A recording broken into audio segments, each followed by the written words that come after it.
Hello दोस्तों। कहानी की शुरुआत होती है और हमें दो लड़कियां दिखाई जाती है, जिनमें से एक उठकर एक किन्नर के सामने बैठ जाती है और सीन शिफ्ट हो जाता है। फिर हमें अचंभित हुई माओ दिखाई जाती है। वो आईने को देखकर अचंभित हुई होती है और कहती है कि ये किस चीज़ से बना है। तब उसे बताया जाता है कि ये असल में शीशे से बना है। तब वो कहती है कि ये आया कहाँ से।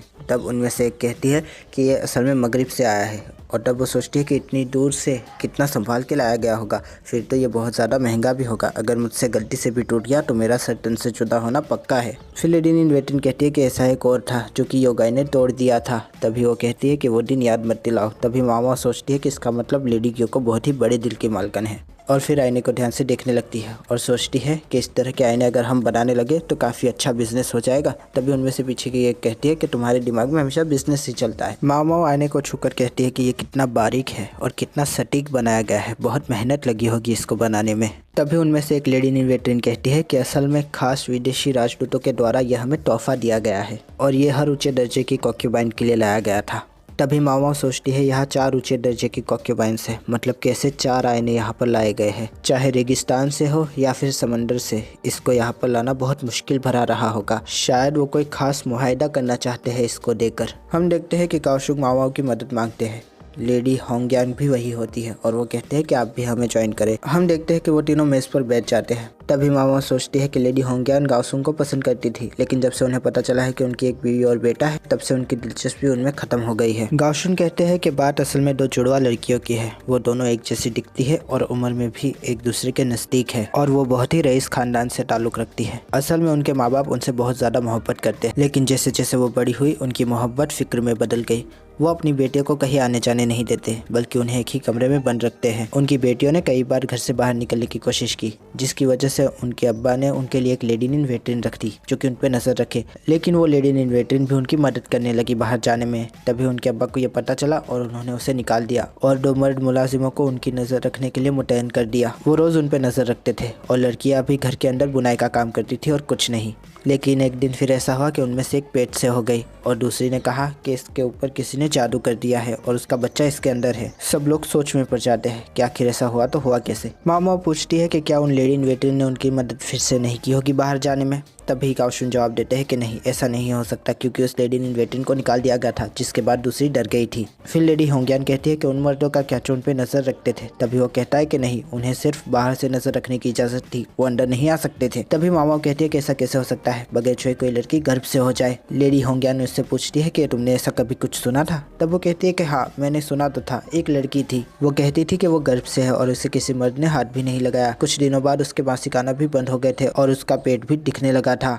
लेकिन फिर पता चला कि कुछ भी ऐसा नहीं था, बस उसकी वहम की वजह से ये सब हो रहा था। शरीर भी अजीब होता है ना। वो गाओसुन से पूछती है कि आपको पक्का यकीन है कि वो पेट से है। गाओसुन शर्मा कर कहते हैं कि हाँ, पुष्टि कर ली गई है। तभी मामा कहती है कि उन पर नज़र कहाँ से रखी जा रही थी। गाओसुन नक्शा निकालते हैं और कहते हैं कि ये वो जगह है जहाँ पर वो ठहरी थी। तभी गाओसुन कहते हैं कि एक बंदा उनके ऊपर तीसरे माले से नज़र रख रहा था और दूसरा बंदा उनके ऊपर पहले माले से नज़र रख रहा था। तभी मामा कहती है कि क्या इन जगहों से पूरा कमरा दिखता है। तो वो कहता है कि जितना खिड़कियों से हो सकता है उतना दिखता है। मामा कहती है कि फिर जब वो खिड़कियों पर नहीं होती थी तब वो उन्हें कैसे दिखते थे। तब वो कहता है कि ऐसा नहीं होता था, वो हमेशा खिड़कियों पर ही अपना दिन गुजार देती थी।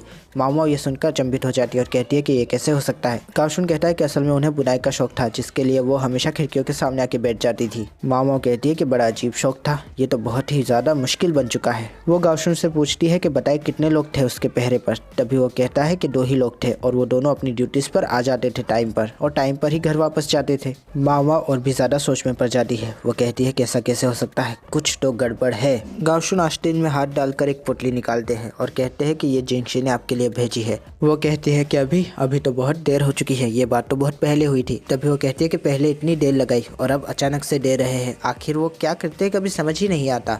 तभी हेड लेडी इन वेटिंग कहती है कि इस तरह से बात मत करो, जिंगशी हमेशा सही काम सही वक्त पर करते हैं। तभी वो कहती है कि ज़रा देखने तो दो। तभी वो उसको देखती है और खुश हो जाती है। वो पूछती है कि ये क्या है। तभी गाइशुन कहते हैं कि ये रीछ का पट है।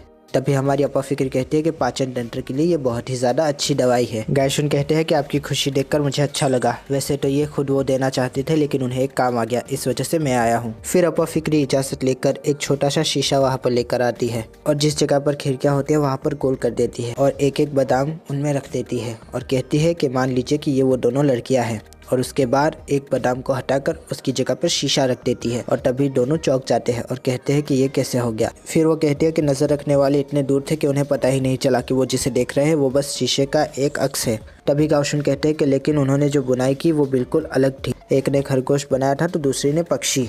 तभी हमारी अपफिक्री कुछ ड्रॉ करने लगती है और कहती है कि देखिए ये अभी हंस रहा है, लेकिन अगर इसको उल्टा कर दे तो ये मायूस हो जाएगा। फिर वो कहती है कि ऐसा कुछ होगा, शीशे के अक्स में चीज़ें उल्टी दिखती है, इसीलिए खरगोश बतख बन गया और यही हो सकता है। इसी के एवज एक लड़की वहाँ से फरार होकर पीछे के रास्ते से चली जाती थी और दूसरी बुनाई करती रहती थी और दोनों उसी को देखते थे। फिर वो कहती है कि बाबा ने भी एक उम्र का हिस्सा मगरिब के अंदर बिताया है। वो कहते थे कि वहाँ के अमीर लोगों की लड़कियाँ बुनाई करती थी। क्या इसका उससे कुछ लेना देना है? क्या मुझे सब कुछ बताया गया है या फिर गाओशुन कुछ छुपा रहे हैं? एक अमीर लड़की जो कि गर्भ से हो गई, क्या ये इतना आसान है? कुछ तो है जिसकी पर्दादारी है। खैर छोड़ो, मुझे जो चाहिए था वो तो मिल गया। ये सोचकर अपफिक्री खुश हो जाती है और उस दवाई को देखने लगती है। हमें जिंगशी के सामने हमारा बटलर खड़ा दिखाया जाता है। वो कहता है कि एक अलौकिक खूबसूरती जो कि आंसुओं से मोटी बहाती है। जिंगशी कहता है कि हाँ, उन्होंने यही कहा था। तभी बटलर कहता है कि इसका मतलब क्या हो सकता है? तभी वो सोचता है कि पता नहीं, लेकिन ये शीशों से बहुत ज़्यादा है। ऊंचे ओहदे वाले चाहते हैं कि मैं इसका पता लगाऊं। फिर यही बात वो हमारी प्यारी सी अपफिक्री से कहता है तो अपफिक्री चौंक कर उसको देखने लगती है और कहती है ये इंसान मेरे साथ मजाक कर रहा है, अलौकिक खूबसूरती का मुजस्मा तो ये खुद है। लेकिन तभी वो अपने आप को संभालती है और कहती है कि आंसुओं से मोती निकालने का क्या मुराद है? लेकिन तभी वो कहता है कि मुझे ज़्यादा नहीं पता, बस इतना पता है कि ये एक चांदनी रात की कहानी है। तभी वो कहती है कि चांदनी रात की कहानी। तब वो कहता है कि हाँ, जो राजदूत है उसका दादा कभी यहाँ पर आया था और उसने ये चीज़ उसे बताई थी। मशरिक के अंदर एक जगह है जहाँ पर चांदनी रात में अलौकिक खूबसूरती उतरती है और आंसुओं से मोटी बनाती है। फिर वो कहती है कि उसके दादा यहाँ कब आए थे? तभी जिंगशी कहता है कि वो यहाँ पर 50 साल पहले आए थे। उस वक्त हम राजदूतों को प्लेजर डिस्ट्रिक्ट भेजा करते थे। और ये बात सुनकर अपफिक्री की झपक जाती है। जिंगशी कहता है कि काश उस वक्त का कोई जिंदा होता तो हम उसी से पूछ लेते। तभी हमारी अपफिक्री कहती है कि एक औरत है जो कि अभी भी जिंदा है। जिस पर जिंगशी पूछता है कि वो कौन है? तभी वो कहती है कि हमारे वर्डिग्रिस हाउस की मालकन। वो जब मालकन नहीं थी तब नाचने गाने का काम किया करती थी। लेकिन तभी लेडी ग्यो को कहती है कि क्या वो यहाँ आएंगी? तब वो कहती है कि अगर आप पैसा देंगे तो वो अभी आ जाएंगी। फिर वो मास्टर जिंगशी से कहती है कि आप बताएं, क्या उन्हें लड़कियों का शौक है? इसी वजह से मैंने उन्हें प्लेजर डिस्ट्रिक्ट भेज दिया, लेकिन वहाँ की लड़कियों का नाच देखना तो दूर की बात, उन्होंने तो इसका बुरा ही मना लिया। पता नहीं अब क्या करूँगा मैं। तभी अपफिक्री कहती है कि नाच देखना पसंद नहीं और वो पूछती है कि जिंगशी क्या आपने उनकी रातों का इंतजाम किया था? तभी हेड लेडी इन वेटिंग उसे चुप रहने को कहती है। तभी जिंगशी कहता है कि वो मर्द नहीं बल्कि लड़कियां हैं। ये सुनकर उसकी झपक जाती है और वो कहती है कि अब समझी, असल में वो जिंगशी से बात करना चाहती है। सही है, देखा जाए तो टेक्निकली जिंगशी एक मर्द ही है। शायद जिंगशी को हैरान करके वो मज़ा लूट रही है, क्योंकि रात गुजारना तो इनके बस की बात नहीं है। बस इन्हीं सब फालतू सोचों के साथ वो जिंगशी को घूरने लगती है। फिर वो पूछती है आखिर ये राजदूत कितने अहम है? तभी वो कहता है कि ये हमारे व्यापार को बढ़ाने के लिए और दोनों देशों के बीच समझौते के लिए बहुत ही ज़रूरी है। तब वो कहती है फिर तो कुछ ना कुछ तो करना ही पड़ेगा। जिंगशी कहता है कि हाँ सही कहा, मुझे बहुत ही ज़्यादा अजीब लग रहा है, पता नहीं मैं क्या करूँ, और मायूस होकर वहाँ पर बैठ जाता है। और हमारी अपफिक्री कहती है कि ये तो सच में मायूस हो रहा है, कुछ ना कुछ तो करना ही होगा। फिर हम देखते हैं कि मामा वर्डिग्रिस हाउस की मैडम से बात कर रही होती है। वो कहती है कि ये कैसी जगह है, कोई चाय भी नहीं पूछी। लेकिन तभी मामा कहती है कि ये तो बस मिलने की जगह है, यहाँ पर चाय नाश्ता नहीं होता। तभी वो कहती है कि सब बातें हैं। फिर वो पूछती है कि क्या आपने कभी विदेशी लोगों का मनोरंजन किया है? तब वो कहती है कि हाँ, 50 साल पहले किया करती थी। उस वक्त प्लेजर डिस्ट्रिक्ट एक छोटा सा सूबा था और महल भी नहीं बना था पूरी तरह से। तब विदेशी दूतों के मनोरंजन के लिए एक जगह बनाई गई थी। वो जगह झील के पास थी। घने जंगल के बीचों बीच एक प्लेटफॉर्म बनाया गया था जहाँ पर रस्क कर लड़कियाँ उनका मनोरंजन किया करती थी। मुझे उसमें सबसे पहला ओहदा मिला था क्योंकि मैं बहुत ही लंबी और बहुत ही खूबसूरत जिसामत की मालकन थी। वो दिन भी बड़े मज़ेदार होते थे।